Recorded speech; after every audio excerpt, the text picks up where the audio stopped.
ఎస్తేరు గ్రంథం 3వ అధ్యాయం 11వ వచనం చదువుకున్నాము. ఆ వ్యక్తి మీకు ఇవ్వబడినది మీ దృష్టి చేయాలనుకోవడానికి ఆచరణకు చేయనంతగా వాహనంలో అప్పగింపబడినారని నాకు సెలవించాను. ఈ నామాను చిన్న ప్రార్థన చేసుకున్నాము. ప్రేమ స్వరూపమైన మా ప్రియాపంలో ఈ పరిశుద్ధ నామాలను వందనంలో స్థుతిస్తూ ఉంటుండగా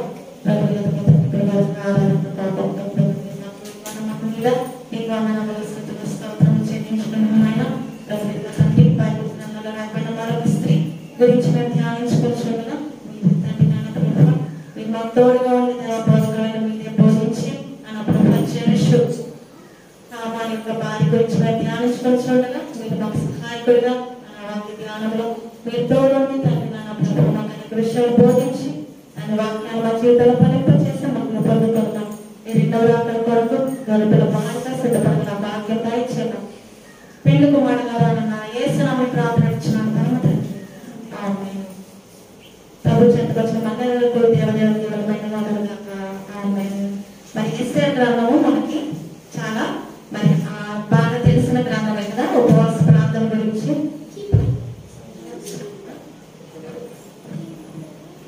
ఎస్తేరు గ్రంథం గురించి మనందరికీ తెలిసిందే. మరి ఎస్తేరు గ్రంథంలో మరి అహష్వేరోషు రాజు 127 సంవత్సరాలకు అధిపతి అయిన అహష్వేరోషు రాజుకు మరి భార్య అయిన వష్టి మరి రాజు యొక్క మరి మాటను మరి ధిక్కరించినప్పుడు మరలా రాణి వరకు మరి ఎన్నిక అనేది సాగినప్పుడు ఎస్తేరు మరి బానిస పిల్ల రాణిగా హెచ్చించబడినట్టుగా చూడగలము. అలాగే మొర్దెకై అనే వ్యక్తి గురించి కూడా మనం తెలుసుకోవాలండి. మొర్దెకై అంటే ఎవరంటే ఒక ఎస్తేరు గారి యొక్క పినతండ్రి మొర్దెకై అన్నమాట. వీరందరూ ఎవరు యూదులు కానీ దేవుని మరి వాక్యములకు విరోధంగా జీవించినప్పుడు వీరందరూ కూడా బానిసలుగా కొల్లబడ్డారన్నమాట. శత్రువుల వద్దకు చెరగా వెళ్ళిపోయారు. అందులో ఉన్న పిల్లలు ఎస్తేరు గారు అలాగే మొర్దెకై కూడా ఎస్తేరు గారి పినతండ్రి అయి ఉన్నారు. అలాగే ఈ కథ మరి మాకు అర్థం అవ్వాలంటే జెరషు హామాను భార్య, హామాను యొక్క భార్య అయి ఉన్నదనమాట. ఈమె మరి జెరషు అనే అర్థం ఏంటంటే జెరషు అనే పేరుకి అర్థం ఏంటంటే గోల్డ్ అన్నమాట, బంగారము. మరి పరిశుద్ధ గ్రంథంలో 3 చోట్ల ఆమె గురించి రాయబడి ఉన్నది. మరి దేవుడు పరిశుద్ధాత్మ దేవుడు ఆమె గురించి 3 చోట్ల ఆయన రాయించినట్లుగా ఆత్మదేవుడు మనం చూడగలము. మరి ఇక్కడ చూసినప్పుడు మరి పేరు బంగారమే కానీ మరి ఈమె ఇచ్చిన తప్పుడు సలహాను బట్టి ఏమైందంటే హామాను అలాగే భర్త అయిన హామాను 10 మంది కుమారులు కూడా ఊరి తీయబడాలన్నమాట. చూసారు ఎంత భయంకరము. నూతన సంవత్సరాల మనము మరి దేవుని బిడ్డలైన మనము గొర్రెపిల్ల బాణిగా సిద్ధపడాల్సిన మనము గొర్రెపిల్ల యేసు ప్రభువుల బాణిగా సిద్ధపడాలి. కానీ జెరషు ఈమె అన్యురాలు కదా, మనము దేవుని బిడ్డలు కానీ పరిశుద్ధాత్మ దేవుడు ఈమె గురించి రాయించారు కాబట్టి మరి ఈమె గురించి కూడా మనము మరి ధ్యానించుకున్న వాక్యంలో సంవత్సరాన్ని కూడా ధ్యానించుకున్నాం. పరిశుద్ధ గ్రంథంలో చాలా మంది నాయకులు ఉన్నారు, చాలా మంది నాయకత్వం వహించిన వారు ఉన్నారు. అది గవర్నమెంట్ తరపు వారు కానీ లేకపోతే వ్యాపార సంబంధం కానీ దేవుని సంఘ పరిషత్లో కానీ అనేకులు ఉన్నారు. కానీ ప్రతి ఒక్క పురుషుని మరి ఒక విషయం వెనక ఎవరుందని చెప్పండి, ఒక స్త్రీ ఉంటుందని మరి ఈ లోకంలో నానుడు కదా. మరి అలాంటి సమయంలో ఈ జెరషు హామానికి భార్య మరి ఎలాంటి మరి సలహా మరి హామానికి ఇచ్చింది, అది ఎటువంటి చెడు పర్యావరణాలకు దారితీస్తుందో మనం చూడగలం. మరి ఇక్కడ చూసినప్పుడు ఇక్కడ మరి సామెతల గ్రంథం 31వ అధ్యాయం చూసినప్పుడు మనకి చాలా మరి బాడీ గురించిన వచనాలు ఉన్నాయి. చూడండి, సామెతల గ్రంథం 31వ అధ్యాయం 10వ వచనం చూడండి.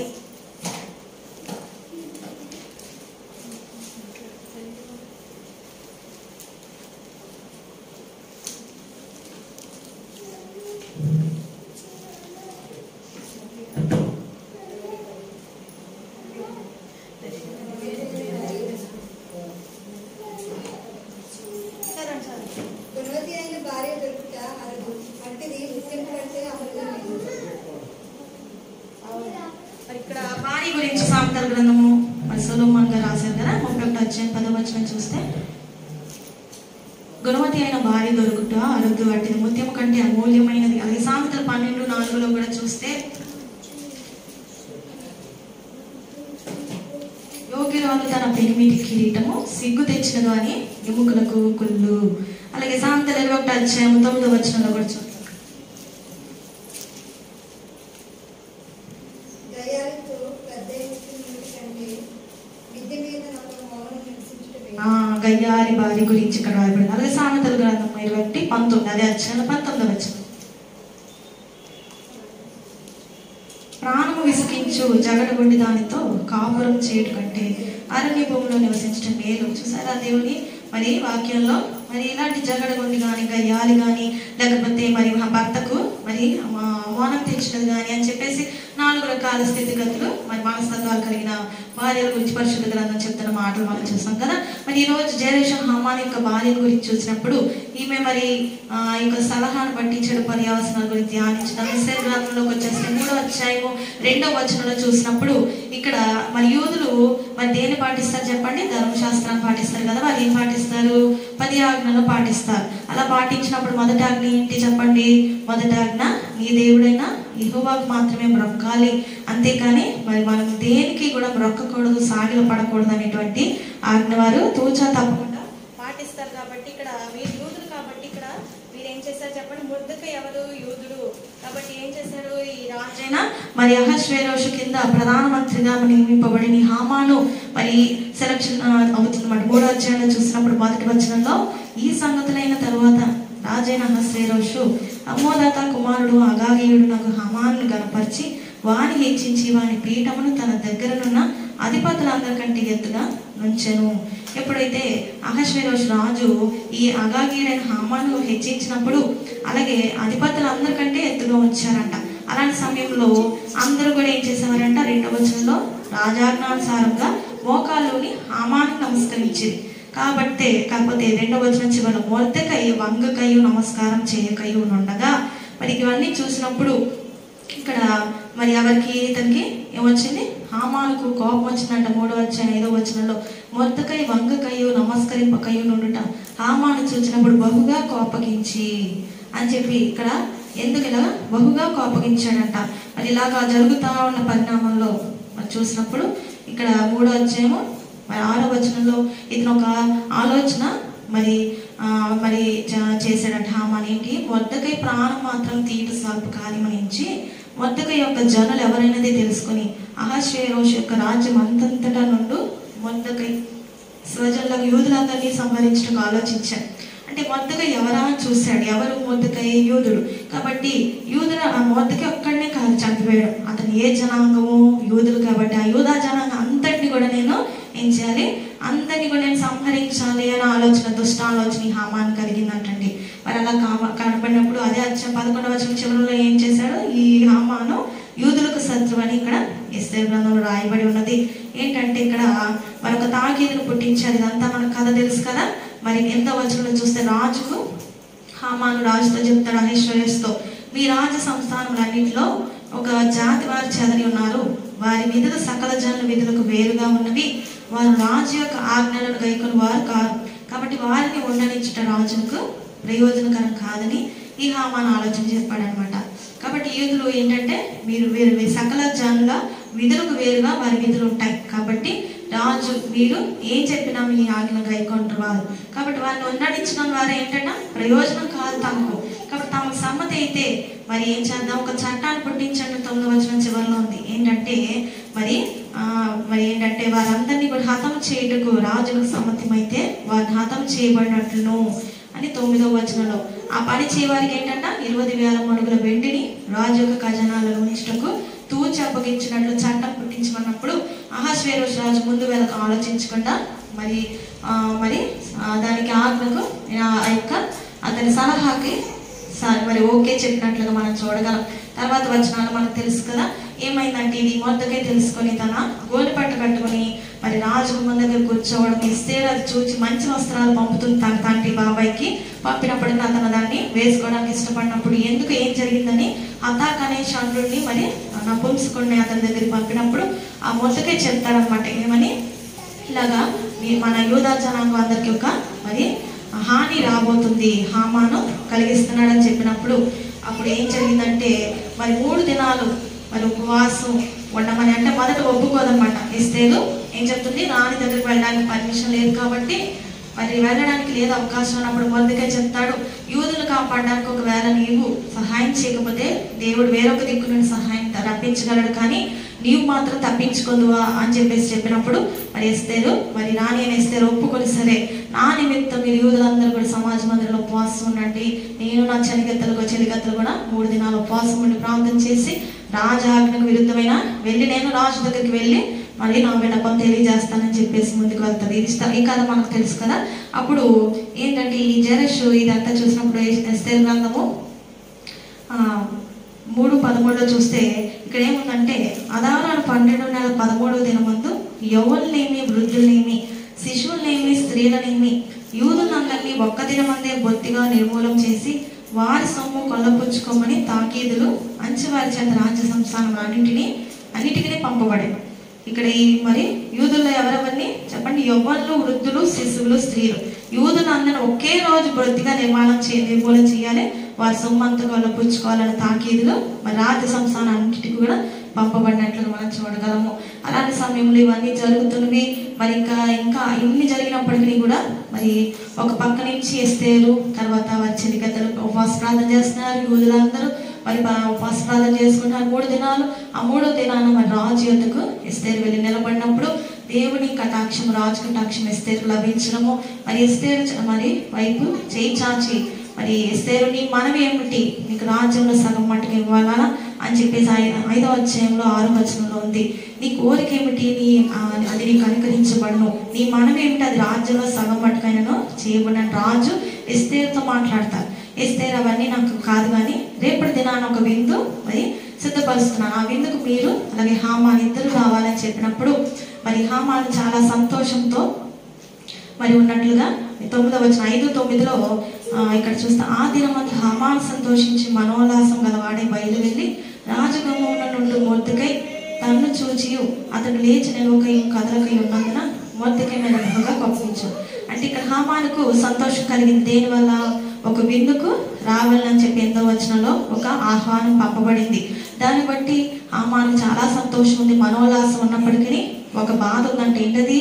మొర్దెకై అంట తను చూచిన లేచి నిలవలేదంట, కదలకుండా కూర్చున్నాడంట మొర్దెకై.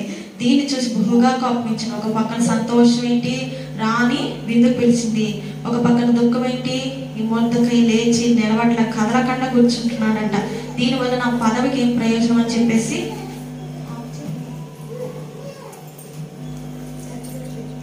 అప్పుడు ఇక్కడ చూసినప్పుడు ఇంటికి వెళ్ళినప్పుడు ఆ హామాను ఈ యొక్క ప్రధానమంత్రి హామాను వెళ్ళినప్పుడు ఇక్కడ వారి స్నేహితుల్ని భార్యని పిలిచి మరి ఇక్కడ తనకు యొక్క ఘనత కూర్చోండి 5:11లో రాజు తను ఘనపరిచి రాజు క్రింద నుండి అధిపతుల మీదను సేవకుల మీదను తను ఎలాగో పెద్దగా చేసినో దాని గురించి వారితో మాట్లాడి మరి రాణి కూడా విందును పిలిచింది, నన్ను తప్ప ఎవరిని పిలవలేదు అని 12వ వచనంలో ఇది కూడా మరి విందులకు రమ్మని నాకు సెలవైందని తెలియజేశారంట. అలా తెలియజేసినప్పుడు 13వ వచనంలో చెప్తున్నాడు, ఏం చెప్తున్నాడు? ఒక పక్కన సంతోషం ఏంటంటే రాజు నన్ను హెచ్చించాడు, రాణి విందును పిలిచింది, ఇన్ని జరిగిన మరి 13వ వచనంలో అతనికి ఒక తృప్తి లేదు. ఏంటి? మొర్దెకై రాజగుమ్మమున కూర్చుని నేను చూచినంత కాలం ఆ పదం అంతటి వల్ల నాకు ప్రయోజనం ఏమీ లేదు అని చెప్పాడంట. అతను చెప్పగానే 5:14లో భార్య అయిన జెరషు అతని స్నేహితులందరూ 50 మూరగల ఎత్తుగల ఒక ఉరికొయ్యి చేయించు అనగానే ఇంకా ఏం సలహా ఇచ్చారు? దాని మీద మొదటి ఉరి తీయబడినట్లుగా రేపు నీవు రాజు దగ్గరికి వెళ్తావు కదా, నీవు మనచ్చి అప్పుడు సంతోషంగా రాజుతో కూడా విందుకు పోదువు అని చెప్పేసి అలా సలహా ఇచ్చినట్లుగా ఆ హామానికి వెంటనే ఆ సలహా చక్కగా కనిపించి అతను ఏం చేశాడంట, ఉరికొయ్య ఒకటి సిద్ధం చేయించినట్లుగా మనం చూడగలము. కాబట్టి ఇక్కడ ఈ వచనాలన్నీ చూసినప్పుడు మొదటగా ఏం సలహా ఇచ్చింది చెప్పండి? ఈ జెరషు ఇచ్చిన మన జెరషు భార్య అయ్యుండి అలాగే స్నేహితులు అయ్యుండి వీరు మరి ఇచ్చిన సలహా మంచిదా కాదా, వీరు వెనక ముందు మరి ఇతను కోపగించుస్తున్నాడని చెప్పేసి హామాను బాధపడుతున్నాడని చెప్పేసి వారు దాని వైపే చూశారు, కానీ ఆ మొర్దెకై నశింపచేద్దామని చూశారు. కానీ అసలు మొర్దెకై ఎవరు, అతను యూదుడా లేకపోతే ఏ జాతి, లేకపోతే వారి దేవుడు ఎవరు, ఇవన్నీ కూడా ఆలోచించిన వారి కాదు. కాబట్టి మొదట ఏం చేశారు చెప్పండి? తప్పుడు సలహా, రాంగ్ డైరెక్షన్, రాంగ్ అనేది మరి ఇచ్చినట్లుగా వారిని అతన్ని నడిపినట్లుగా మనం చూడగలము. అలా జరిగినప్పుడు ఇలాగా నిజంగానే ఉరికొయ్య 50 మూరలు ఎత్తంటండి, 50 మూరలు చాలా హైట్ యొక్క ఉరికొయ్యను సిద్ధం చేయించినట్లుగా చూడగలము. మరి అదంతా బాగానే జరిగింది. కానీ మరి తర్వాత ఏం జరిగిందంటే తర్వాత వచనాలు తర్వాత అధ్యాయాలు చూస్తే మరి ముందు అధ్యాయంలో ఉంటుంది, ఇద్దరు షండులు అంటే నపుంసకులు రాజు దగ్గర పనిచేసే వాళ్ళు రాజును చంపుదాం అనేటువంటి ప్లాన్తో ఉంటారు. అది ఎవరు తెలుసుకుంటారు? మొర్దెకైకి తెలుస్తుంది. అది ఎవరికి చెప్తారు? రాజుకు తెలియచేయడం ద్వారా.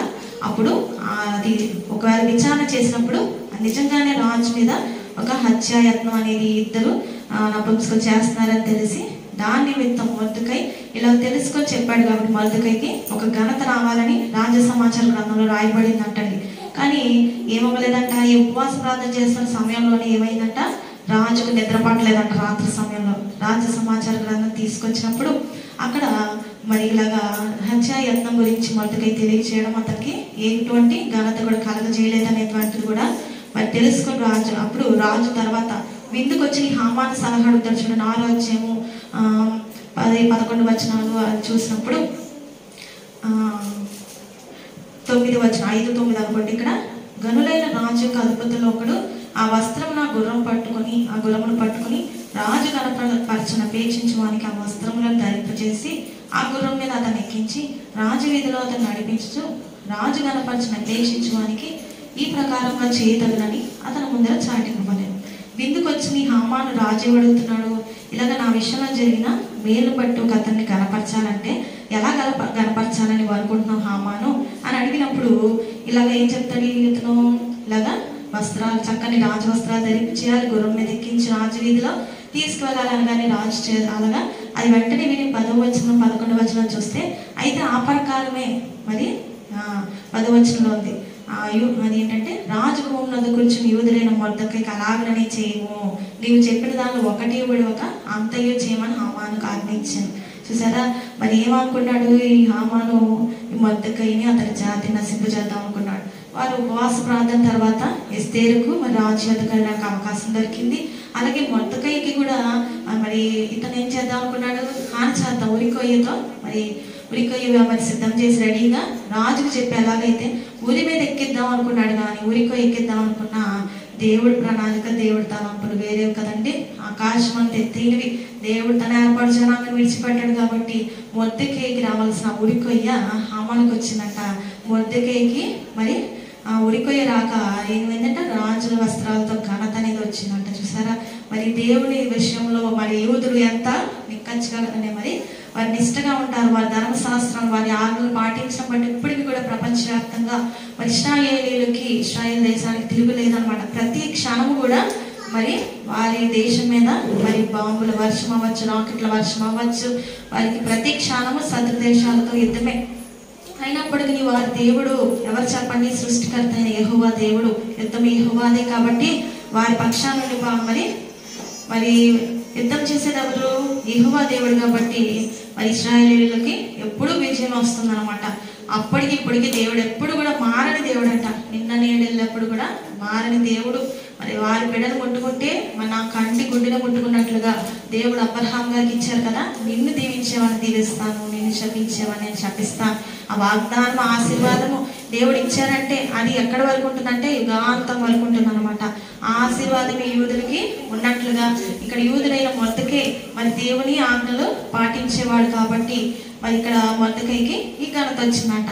కానీ చెడు సలహా ఇచ్చిన ఈ భార్య ఈ స్నేహితులు ఏమయ్యారు చెప్పండి.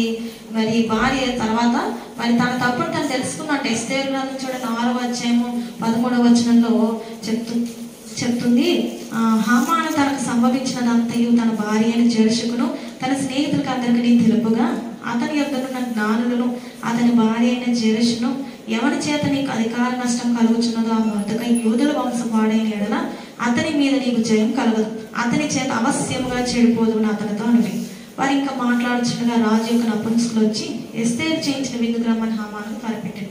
మొదటి రోజు విందుకు వెళ్ళినప్పుడు ఏం జరిగింది, మరి మొర్దెకై గురించి ఉరికొయ్య మీద ఉరి తీర్చుదామని వెళ్ళాడు. కానీ మరి ఉరికొయ్య కాదు, కానీ అతనికి రాజవస్త్రాలతో ఘనత వచ్చింది.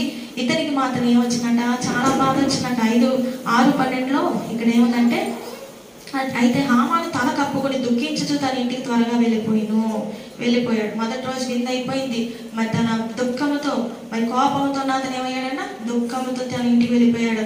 మళ్ళా తన భార్యకి స్నేహితులకి చెప్పినప్పుడు మరి అతని భార్య చెప్తుందంట జెరెషు, ఇప్పుడు ఈసారి మాత్రం కరెక్ట్గా మాట్లాడుతుంది భార్య. జెరెషు ఏంటి, నీవు గనక మరి ఎవరైతే నీకు అధికార నష్టం కలుగుతుందో అతను గనక యూదుల వంశం వాడైతేనే అతని మీద నీకు జయం కలగదు. ఎందుకంటే వారి దేవుడు, వారి సృష్టికర్త, వారి సర్వశక్తిమంతుడు, రోషం కలిగిన దేవుడు, యుద్ధశూరుడు, యుద్ధ వీరుడు కదా అని చెప్పేసి ఈ అన్యురాలైన జెరషు కరెక్ట్గా పలుకుతుంది అనమాట. అతని మీద నీకు జయం కలగదు అని చెప్పేసి చెప్పినప్పుడు కప్పటిగా ఆలస్యం అయిపోయింది. 14వ వచనం చూస్తే ఈమెనంటే మరి రెండో రోజు కూడా విందుకు రమ్మని మరలా ఆహ్వానిస్తుంది ఎస్తేర్ గారు. కాబట్టి ఈ నపుంసకులు వచ్చి విందుకు రమ్మని హామానుతో అనబెట్టి తీసుకెళ్ళిపోయారంటండి. చూసారా మరి మరి ఎంత భయంకరం ఇక్కడ.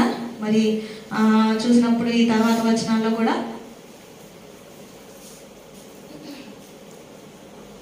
6వ అధ్యాయము 9-10 వచనాల్లో కూడా చూస్తే, 7వ అధ్యాయం 9-10 వచనాలు చూస్తే కాగా హామాను మొర్దెకైకి సిద్ధం చేసిన ఉరి కొయ్య మీద వారు ఆయన్నే అతన్ని ఉరి తీసినప్పుడు రాజుకు ఆగ్రహం చల్లారు. ఏంటంటే ఇక్కడ రెండో రోజు విందుకు పిలిచినప్పుడు ఈ ఎస్తేరు గారు రాణి అయిన ఎస్తేరు హామానుకు చెప్పేస్తున్నట్టు, ఇలాగా మా యొక్క జనాంగంను మరి నీవు మరి మాకు ఒక నాశనము ప్రాప్తిస్తుంది. కాబట్టి మా పగవాడు కార్యాలు చేస్తున్నప్పుడు చూడండి ఎస్తేరు 7వ అధ్యాయం 6వ వచనంలో ఎస్తేరు మా విరోధి ఒక పగవాడు దుష్టుడైన ఈ హామానే అనే అంతటి హామాను రాజు ఎదుటను రాణి ఎదుటను భయాక్రాంతుడయ్యను. కాబట్టి ఇక్కడ ఎప్పుడైతే ఎస్తేరు తన జనాంగానికి వస్తున్న మరి ఆ హాన్ని రాజుతో చెప్పినప్పుడు మరి రాజుకి రాణి అంటే ఎంతో ప్రియమైనది కదా. మరి ఎస్తేరు యొక్క ఈ పగవాడు దుష్టుడైన హామానే అని చెప్పగానే ఈ హామానికి అర్థమైపోయింది, నాకు మూడింది, నా టైం అయిపోయింది. రాజుకి కోపం వచ్చింది. అలాగే మరి రాణి కూడా చాలా వరకు కూడా చాలా మరి ఇటువంటి భయాక్రాంతులు అయిపోయాడంటండి. అప్పుడు ఇక్కడ చుట్టూ నిల్చున్న వారు ఆ తర్వాత వచనాల్లో చూస్తే 8వ వచనం ముందుగా ఆ మాట రాజు నోట రాగానే బంటులు హామాను ముఖమునకు ముసుగు వేసి, ఇంకా అలాగే ఇంకేముందంటే రాజు ముందర 9వ వచనం రాజు ముందర నుండి షండులు హర్బోనాను ఒకడు ఏలినవాడ చిత్తగించము రాజు మేలు కొరకు మాట్లాడిన మొర్దెకైని ఉరి తీయుటకు హామాను చేయించిన 50 మూరలు ఎత్తుగల ఉరి కొయ్య హామాను ఇంటి వద్ద నాటబడి ఉన్నదనగా రాజు దాని మీద వారు ఉరి తీయడని ఆజ్ఞించాను. ఎంత భయంకరం చూడండి. ఒక రాజు, అన్య రాజు యూదుడు బానిసగా ఉన్న మొర్దెకై పక్షాన మరి వాదించినట్లుగా మరి దేవుడు తన బిడ్డల పక్షాన ఉంటాడని మరి ఇది మనం చూడగలం. మరి ఇక్కడ ప్రధానమంత్రి అయ్యుండి అంత అధిపతులందరికంటే హెచ్చించబడిన ఈ హామాను ఒక్క చెడు పాటించడం ద్వారా హామాను ఉరి తీయబడ్డాడు. ఏ ఉరికొయ్య అయితే తను సిద్ధపరిచాడు అదే ఉరికొయ్య మీద ఉరి తీయబడ్డాడు అంటండి. అలాగే ఎంతో వచ్చే 2వ వచనంలో కూడా చూస్తే ఇక్కడ ఏముందంటే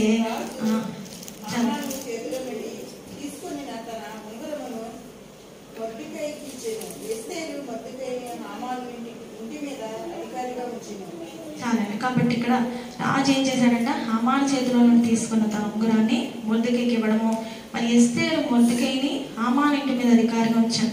మరి ఇక్కడ చూడండి ఆ హామాను ప్రాణం పోయింది. హామాను ఇల్లుమో ఎస్తేరు గారు తీసుకుని మొర్దెకైకి ఇచ్చిందంట. మరి దాని మీద అధికారం ఎవరిది? ఇప్పుడు ఎస్తేరుకి, మొర్దెకై గారికి అనమాట. తన ప్రాణం పోయింది, ఇల్లు పోయింది. మరి ఇవన్నీ పోయాకప్పుడు ఈ జెరషు బాధపడి ఏం ఉపయోగం చెప్పండి?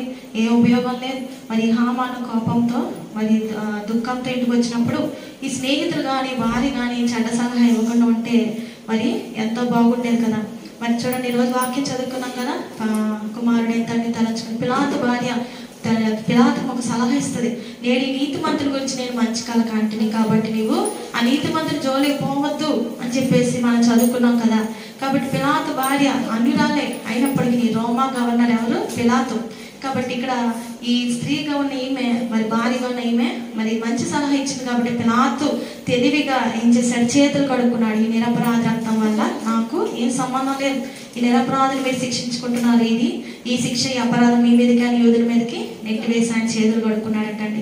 పరిశుద్ధ గ్రంథంలో మొదటి నుంచి కూడా చూసినప్పుడు మరి అవ్వమ్మని చూసినప్పుడు అవ్వమ్మ ఏం చేసింది చెప్పండి? ఈ పండ్లు కొన్ని తిని మరి ఆదాముకి ఇచ్చిందంట. మరి ఆదాము చక్కగా దేవుని స్వరూపం, దేవుని పోలిక చెప్పిన పుట్టిన ఇతను. మరి అవ్వమ్మ ఇచ్చిన ఈ అవ్వమ్మ ఇచ్చిన పండ్లు తాను తినడం, అలాగే ఆదాముకి ఇవ్వడం, మరి ఈ రాంగ్ డైరెక్షన్లోకి నడిపించడం వల్ల మరి ఆదాము మీదకి, అవ్వ మీదకి, ఈ సర్వ సృష్టి మీదకి కూడా దేవుడి శాపం వచ్చినట్టుగా మనం గమనించగలం కదా. మరి అవ్వమ్మ మరి చేసినది, మరి ఇచ్చినది తప్పుడు. మరి సలహాని మరి ఆదాముకు తెలియదా అంటే మరి కొంతమంది చెప్తారు భక్తులు, అవ్వ మొక్కతే తింటే అవ్వ మొక్కతే ఏదైనా తోట నుంచి గెంటి వేయబడుతుంది అంటండి. అలా కాకుండా ఆదాము కూడా తిని అంట ఇద్దరు కూడా తప్పులో మరి పాలు భాగస్తులు ఇద్దరు కూడా ఏదైనా తోట నుంచి గెంటి వేయబడ్డారంట. ఎంత భయంకరము! అవ్వమ్మ ఒకతే కాదు, అవ్వమ్మేంటి ప్రసవ వేదన అనే శాపం, నీవు ప్రసవ వేదన పడుచు పిల్లలకు అందువు అనే శాపం. ఆదామేమో నీవు చెమటోడిస్తేగా నీవు ఆహారం తినం, నీ వల్ల భూమి కూడా శపించబడింది. అలాగే ఎవరైతే సర్పము సాతానికి అవకాశం ఇచ్చిందో అటువంటి సర్పము యుక్తి గల మరి సౌందర్యం కలిగి ఉండేదమ్మా. సర్పం కూడా మరి తెలియదండి, మరి అది కూడా కాళ్ళు చేతులు మరి లేక కడుపుతో మరి పాక్కుంటూ మట్టి తినేటువంటి శాపం పొందుకుందనమాట. చూసారా మరి ఇలాంటి సలహాలు అనేవి. అలాగే హామాను చక్క రాజు చేత హెచ్చింపబడ్డాడు. తన అధికారాన్ని బట్టి ఎంతగానో సంతోషంగా మరి పరిపాలించవలసిన వాడు ఈ మొర్దెకైన యూదును ఆ మట్టు పెట్టాలని చూసి ఈ యొక్క మరి తన అధికారం వల్ల ప్రయోజనం ఏమి లేదని చెప్పేసి ఇట్టి రీతిగా అవ్వడం వల్ల మరి ఎంతో భయంకరమైన మరి తనకు మరణం తెచ్చుకున్నాడు, తన ఇల్లు పోగొట్టుకున్నాడు. అలాగే 10 మంది కుమారులు ఉన్నారంటండి హామానుకు, జెరషు 10 మంది కుమారులు. వారు కూడా ఒకే రోజు ఉరికొయ్య మీద మరి ఎస్తేర్ రాణి ఏం చేస్తే ఉరి తీయించడానికి మరి ఆజ్ఞిస్తుంది అనమాట. వారందరూ కూడా ఒకే రోజు కుమారులు అందరూ చనిపోతారు. ఆఖరికి ఎవరు మిగులుతారు? జెరషు మిగిలిందనమాట. ఎంత భయంకరము! కాబట్టి ఎవరైనా సరే భర్త భార్య వద్దకు వచ్చే దేనికోసం అంట తన నిరాశ సమయంలో మంచి సలహా ఇచ్చి ఆదరించి ధైర్యపరిచి ముందుకు నడిపిస్తుంది అన్నప్పుడు ఏం చేయకూడదు? ఈ జెరషు లాగా ఉండకూడదు. ఈమె ఎవరు చెప్పండి? అన్యురాలు. మనం ఎవరమో క్రైస్తవులు, క్రీస్తు బిడ్డలం, క్రీస్తు రక్తంలో కడగబడిన వారము. కాబట్టి ఇక్కడ ఈ హామాను మరి ఇక తన ఘనత కోసం మొర్దెకైన యూదుని చంపుదాం అనుకున్నాడు. అంటే తనదే పై హ్యాండ్గా ఉండాలి, తనదే పై చేయగా ఉండాలి. అసలు ఎవ్వరు కూడా అసలు తనకి వ్యతిరేకంగా ఉండకూడదు అని చెప్పేసి మొర్దెకైన యూదులందరినీ కూడా చంపించేస్తే ఎవరు కూడా మనకి ఎవరు ఎదురు తిరిగేటువంటి వారు ఉంటారని అనుకున్నాడు. కానీ అట్టి దుష్ట ఆలోచన మంచిదే అన్నట్లుగా వీళ్ళు చెడు సలహాలు ఇచ్చారు. అందుకే సామెతల గ్రంథంలో ఉంటుంది కదా, మరి బుద్ధి జ్ఞానములు మరి వివేకముల గురించి తెలియజేయడానికి సామెతలు అని ఉన్నవి.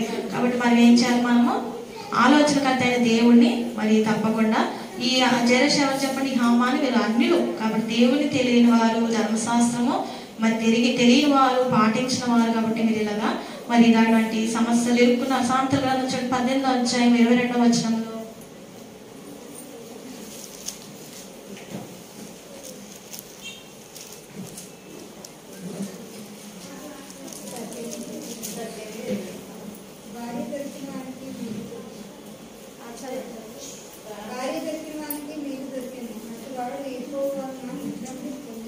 భార్య దొరికిన వాని మేలు దొరికినట్ట అట్టివాడు యెహోవా అనుగ్రహము పొందినవాడు. అలాగే సామెతలు 19:14 కూడా చూస్తే చూడండి 19:14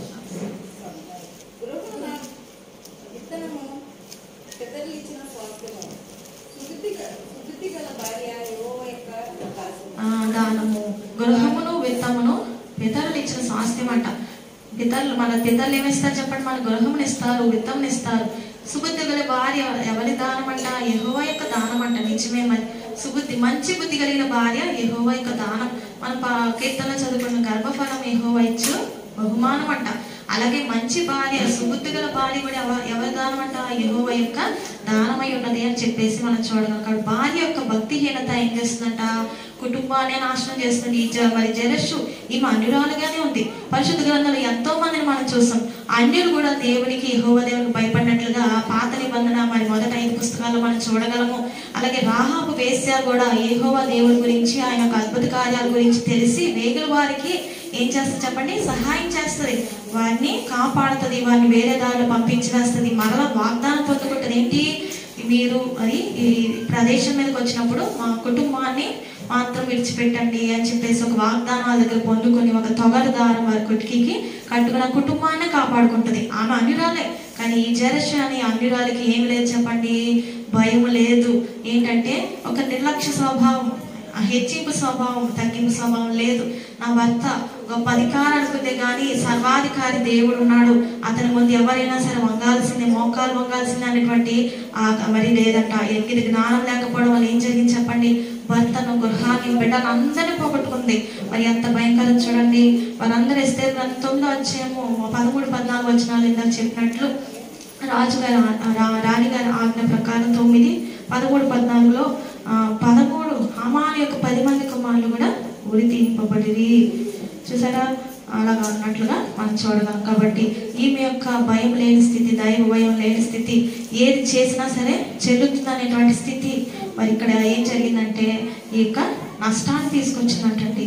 కాబట్టి ఎప్పుడు కూడా మనం అలా చేయకూడదు. భక్తిహీనులైన భార్యలు ఏం చేస్తారంట, తమ భర్తల క్షీణతను మరి చూసేవారుగా ఉన్నారు. అందుకే మరి సుబుద్ధి కలిగిన భార్య ఏంటంటే యెహోవా యొక్క దానం, భార్య యొక్క ప్రవర్తన ఇటువంటి మంచి కౌన్సిల్ అనేది ఉంటేనే భర్తను మరి దేవుడి దగ్గరికి చేరుస్తుందంటండి, లేకపోతే దేవుడి దగ్గర నుండి దూరం చేస్తుంది.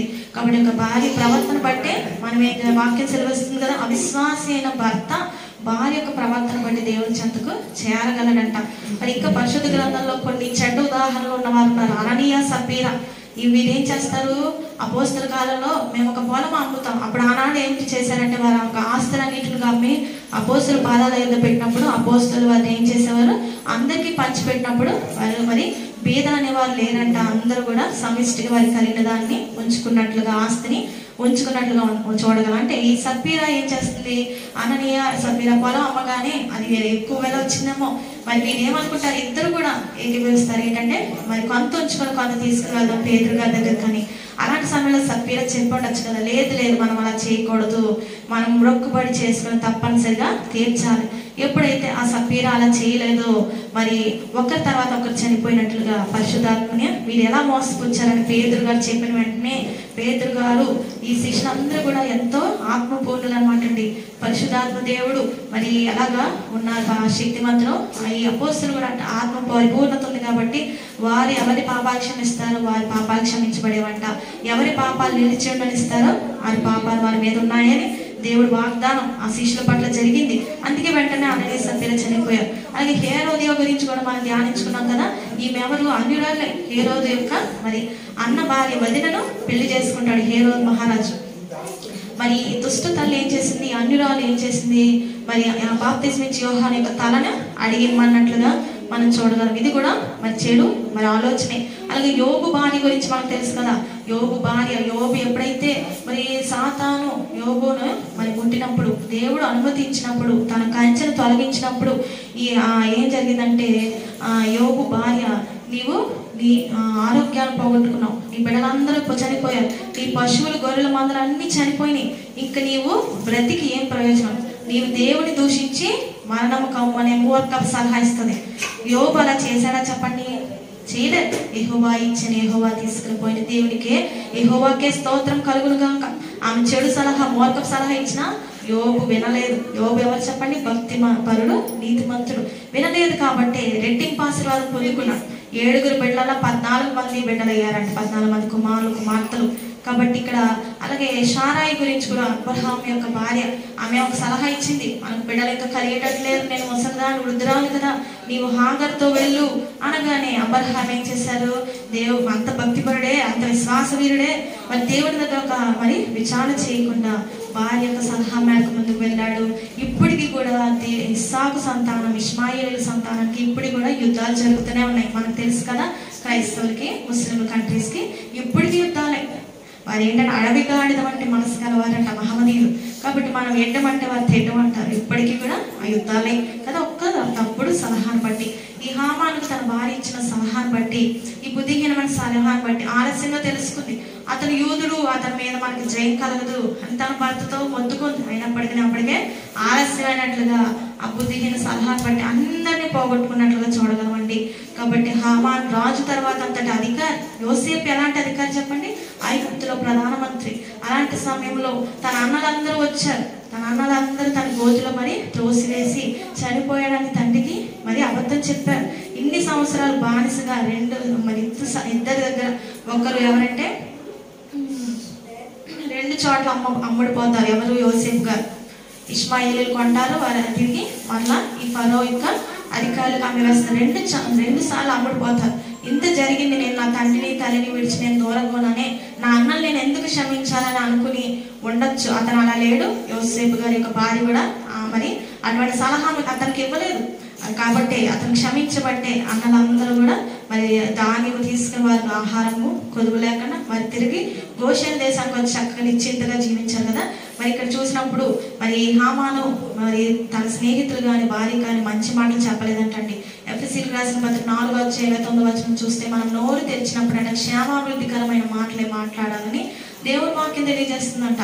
కాబట్టి మనము ఇక్కడ హామాను ఉన్న బాధ దుఃఖమును బట్టి ఆ చేదు స్వభావం బిట్టర్నెస్ బట్టి మరి ఇంటి వారి ఎదుకు వచ్చినప్పుడు వారు నిజమైన వారైతే చక్కని మరి మేలు కోరేవారైతే మరి మంచి సలహా ఇచ్చేవారు. దాన్ని రెచ్చగొట్టేటువంటి మాటలతో నీవు ఒక ఉరికొయ్యి సిద్ధం చేయి, ఆ ఉరికొయ్యి మీద ఎవరు మొదటికైనా ఉరి తీయించాలి. కాబట్టి నీవు ఆశని వెంటనే నీ యొక్క ఆలోచన రాజుగారితో చెప్పాలని చేసేస్తాడు. ఏంటి నీకు తిరిగేంటి రాజ్యంలో అన్నట్లుగా మరి అసలు చెడు సలహాని ఇచ్చారు.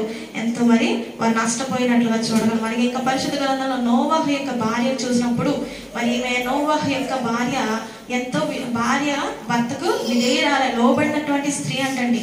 ఎందుకంటే దేవుడు నోవాహును ఓడ కట్టమన్నప్పుడు నోవాహు భార్య మరి ఏమనొచ్చు, నీవేమైనా పిచ్చివాడవా, ఇప్పటి వరకు భూమి మీద వర్షం అనేది రాలేదు, జలప్రలయం వస్తుంది అంటున్నావు, ఓడ కట్టమంటున్నావు, మన అందరం వెళ్దాం, నువ్వు నమ్మడం కాకుండా మా అందరికి చెప్పి అందరి జనులకి చెప్పి మా పరువు తీస్తున్నావు అని అనలేదు. కానీ ఆమె భర్త మాటకు దేవుని మాటకు విధేయురాలేదంట.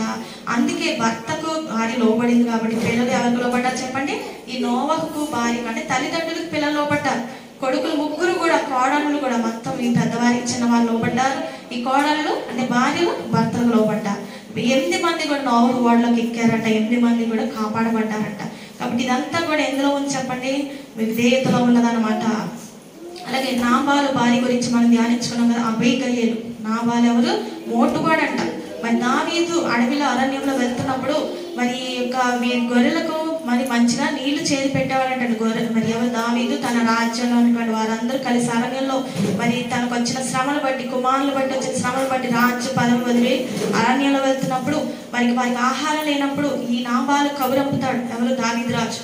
అప్పుడు ఈ నాబాలు మోటువాడు ఎలా సమాధానం చెప్తాడు? దావీదు ఎవడు? రాజ్యం వదిలి వెళ్ళిపోయేటువంటి వాడు ఎవడని మోటు మాటలు మాట్లాడడం అది దావీదు తెలిసినప్పుడు దావీదు రాజుగారు ఏం చేస్తారంటే వీరందరినీ కూడా సమూలంగా నాశనం చేద్దామని వస్తున్నప్పుడు ఈ మాట అబీగయీలుకు ఈ భర్త యొక్క పనివాడు వచ్చి చెప్తాడు.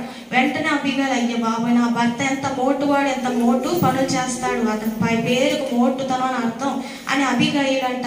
అప్పటికప్పుడే ఎన్నో రొట్టెలు మరి ఇంకా అనేకమైన ఆహార పదార్థాలు రాజుగారిని ఎదుర్కొని తీసుకువెళ్ళింది. ఎప్పుడైతే ఆమె తగ్గించుకున్నదో అప్పుడంట వారి మీదకి ఆ మరణం రాకుండా, ఆ శాపం రాకుండా దావీదు రాజు కోపం చల్లారిందంటండి. అలాగే ఇంకా చూసినప్పుడు మోషే భార్య సిప్పోరా వీరు సత్రంలో ప్రయాణిస్తున్నప్పుడు వీరి మధ్యలో మరి యెహోవా దూత మరి మోషేను చంపడానికి వచ్చినప్పుడు మరి ఈ సిప్పోరా గారికి అర్థమైంది, ఏంటి నా భర్త నా బిడ్డలిద్దరికి కూడా సున్నతి చేయలేదు, వీరు ఎదిగిన బిడ్డలు, వీరికి ఇంకా సున్నతి చేయలేదని వెంటనే వాడిగల రాయితో తన ఎదిగిన బిడ్డలకు తానే స్త్రీ అయి ఉండి మరి సున్నతి చేసి ఆ మరణం నుంచి తప్పించిందంట. మరి మనం ఈ భవిష్యత్ కాలంలో యేసుక్రీస్తు ప్రభు వారు పెళ్లి కుమారుడుగా రాబోతున్నారు. మనం పెళ్లి కుమార్తెగా సిద్ధమవ్వాలి. ఇందాక 19 అధ్యాయాలు చదువుకున్నాం. గొర్రె పిల్ల భార్య మరి ఆమెకు సన్నని నారబట్టలు ఇవ్వబడి మరి తనకు నచ్చిన భార్యగా, తనకు మెచ్చిన భార్యగా మనం ఉండాలంటే ఎలాంటి వారిగా ఉండాలో మరి పరిశుద్ధ గ్రంథంలో ఎంతో మంది భార్యల గురించి ధ్యానించుకున్నప్పటి వరకు మరి జెరెషు వలె మాత్రం అసలు మనము ఉండరాదు. ఒక చెడ్డ సలహా కుటుంబాన్ని చూడండి. ఒక ఐడియా ఉంటుంది, idea can change your life అంట. మన మొబైల్ నెట్వర్క్ ఉంటుంది కదా, ఒక ఐడియా మన జీవితాన్ని మార్చేస్తుంది. ఈ దుష్ట ఆలోచన వారి కుటుంబాన్ని అంతటి సమూలనాశనం చేసింది. నూతన సంవత్సరంలో మన నోటి నుంచి వచ్చే మాటలు క్షేమము అభివృద్ధి కలిగించే మాటలై ఉండాలి. ఒకవేళ స్వార్థం వల్ల, అసూయ వల్ల, ఇటువంటి వాటి వల్ల మనకు అధికార భంగం అవుతుందనో లేకపోతే ఇంకేదేదో హెచ్చింపని ఇదేమి కాకుండా తగ్గింపగలిగిన భార్యల వలె పరిశుద్ధ గ్రంథాలు ఎట్టి వారిగా మనము ఉండాలో. మోషే భార్య చక్కని భార్య, అబీగయీలు నాబాలు భార్య చక్కని భార్య, నోవహు భార్య చక్కనిది. అలాగే గొర్రె పిల్ల భార్యగా మనము మరి చక్కగా ఉండాలి. అట్టి రీతిగా మరి మనం ముందుకు సాగవలసిన వారి పిలాతు భార్య కూడా చక్కని సలహా ఇచ్చింది, ఆ నీతిమంతుడి చెవులకి పోవద్దని. కాబట్టి అటువంటి జ్ఞానం కలిగిన భార్యల వల్లే మనము ఈ నూతన సంవత్సరంలో ఉండగల దీవెన ధన్యత మంత్రిత్వ దేవుడు దయచేసి మన కుటుంబాలను ఆత్మీయ జీవితాలను కట్టి ద్వారా సంఘమును మిషన్ను దీవించి ఆశీర్వదించి కాపాడుగాక. ఆమె చిన్న ప్రార్థన చేసుకుందాం. ప్రేమ స్వరూపమైన మా ప్రియ పరలోక తండ్రి, నీ పరిశుద్ధ నామానికి వందనములు, స్తోత్రం దేవా తండ్రి. ఇదిగో ఆదాము నలో నుండి అవ్వమ్మ తీయబడినట్ట, నరుల్లో నుండి తీయబడింది కాబట్టి నారి అనబడిను అన్నావు ప్రభా. ఆదాము ప్రక్కటెముకను మాంసంతో పూడ్చి నేను జీవవాయువు ఊదక స్త్రీలను మేమందరం కూడా ఏర్పడ్డాం నాయన. మేము బలహీన ఘట్టంలని ఈ వాక్యం సెలవిస్తుంది నాయన. మేము బలహీనమైన వారిని మా యొక్క మనస్సు తండ్రి నాయన ప్రభా చాలా ఇరుకుగా ఉంటుందేమో నాయన తండ్రి. నాయన ప్రభు విశాలమైన మనసు కాదేమో, ఒక్కొక్కసారి మా ఆలోచన కూడా మరి చిన్నగానే ఉంటాయేమో. కానీ ఏమో ప్రభా తండ్రి పరిశుద్ధ గ్రంథంలో మీరు మా ముందు అనేక విషయాలు ఉంచారు. కాబట్టి జరష అన్యురాలు మరి తండ్రి దైవ భయం లేని స్త్రీ అయినప్పటికీ తండ్రి నాయన ప్రభు ఇదిగో తండ్రి నాయన ప్రభు తండ్రి ఒక శిక్షకు నాయన కుటుంబాన్ని బలి చేసుకుంది. మేము నీ బిడ్డలమయ్యా, నీ వాక్యమే మా పాదముల దీపం, మా త్రోవకు వెలుగు. నూతన సంవత్సరంలో ప్రభు మా నోటి నుండి వచ్చే మాటల వల్ల మాకు, మా కుటుంబాలకు, మా సంఘాలకు, మా మిషన్కు, మా క్రైస్తవులకు క్షేమము అభివృద్ధి కలిగిన మాటలు మా నోట నుండి రానివ్వండి దేవా. తండ్రి నాన్న మాలో ఎటువంటి నాయన చెడు గుణాలు ఉన్నవో అన్నిటికీ తీసివేయండి తండ్రి నాయన ప్రభు. రాళ్ళని ఏరి పారవేసినట్లు పారవేయండి. గొర్రెపిల్ల భారీగా మేము ఉండాలంటే తండ్రి నాన్న నీవు వరుడు భర్తగా నాయన ప్రభు తండ్రి రాజ్యంలో ఏలబోతున్నావు తండ్రి. ఎస్ఐ ఆనాడు అహష్వేరోషుకు తగిన రాణిగా మీరు నాన్న తండ్రి 6 నెలలు ఒక విధముగా 6 నెలలు ఒక విధముగా ఎస్ఐన సంవత్సర కాలం దేవా సిద్ధపరిచావు తండ్రి. మరి దేవ మా పోకడ ఎప్పుడు నీ రాకడ ఎప్పుడో మాకు తెలియదు నాయన తండ్రి. మమ్మల్ని సిద్ధం చేయండి పరిశుద్ధాత్మ దేవ.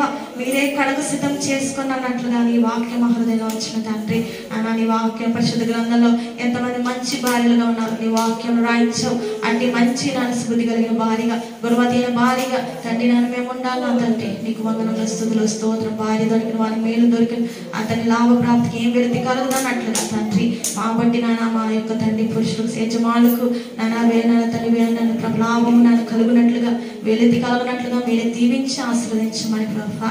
అన్నిటికన్నా ముఖ్యంగా నీవే సృష్టికర్తే భర్త ఉన్నారు కాబట్టి నాయన మీకు తగిన భారీగా మేము యుగ యుగములు ఉండాలి కాబట్టి దేవా నాయన ప్రభా. అటు రీతిగా మమ్మల్ని దేవా ఇటు వాక్య ధ్యానాల ద్వారా సిద్ధం చేయండి ప్రభా.